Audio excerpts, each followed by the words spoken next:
Perkenalkan, nama saya Muhammad Fadrian dari SMA Negeri 61 Jakarta, kelas 10 MIPA 2 absen 24. Kali ini saya akan melakukan percobaan praktikum mengenai tentang penerapan hukum Newton 2 pada bidang miring.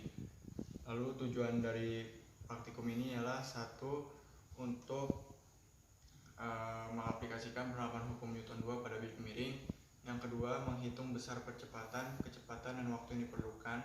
Yang ketiga, untuk menganalisa mengenai pengaruh besar sudut terhadap percepatan, kecepatan, dan waktu yang diperlukan.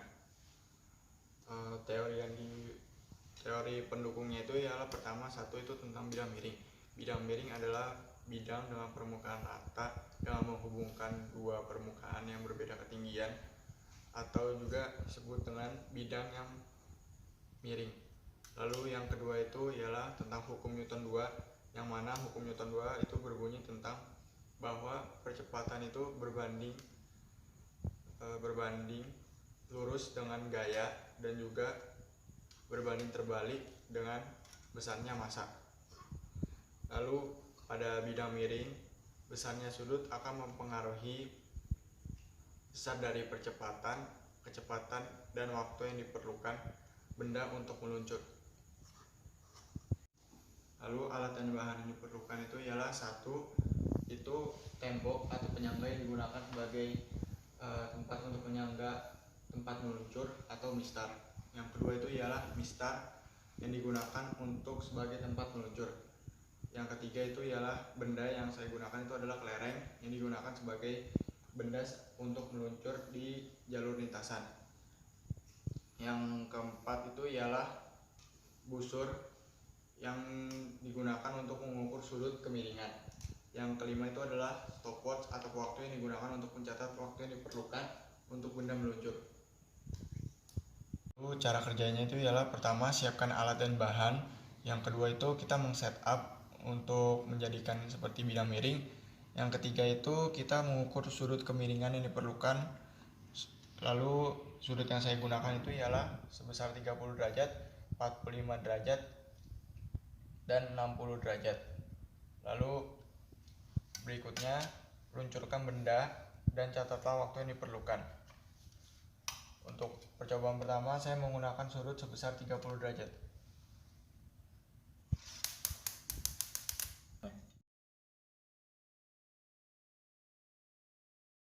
Lalu percobaan kedua itu menggunakan sudut sebesar 45 derajat.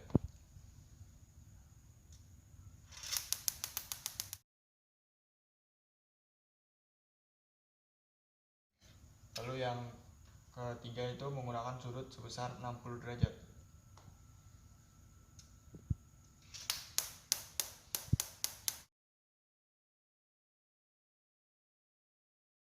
Data hasil pengamatan, kita sudah dapat mencatat waktu yang diperlukan benda dengan sudut kemiringan yang berbeda.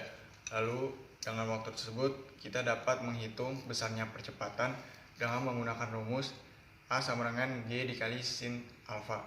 Lalu setelah mendapatkan nilai percepatan, kita dapat mencari kecepatan akhir dengan rumus GLBB, yaitu VT sama dengan V0 plus AT, di mana V0-nya itu sebesar 0 karena benda tidak diberikan kecepatan awal, dan juga nilai percepatannya itu didapatkan dengan rumus A sama dengan G dikali sin alfa.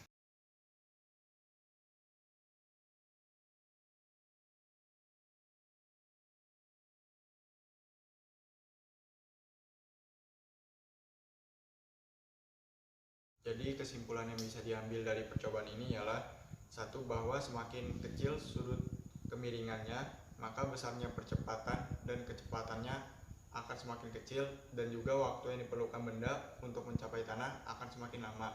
Yang kedua, semakin besarnya sudut, maka besar percepatan dan kecepatannya akan semakin besar, dan juga waktu yang diperlukan benda untuk mencapai tanah akan semakin lebih singkat. Yang ketiga, besarnya kemiringan sudut dapat mempengaruhi besarnya kecepatan, percepatan, lamanya waktu, dan juga tinggi dari bidang miring tersebut. Sekian dari saya. Mohon maaf jika ada kesalahan, kurang lebihnya mohon maaf. Wassalamualaikum warahmatullahi wabarakatuh.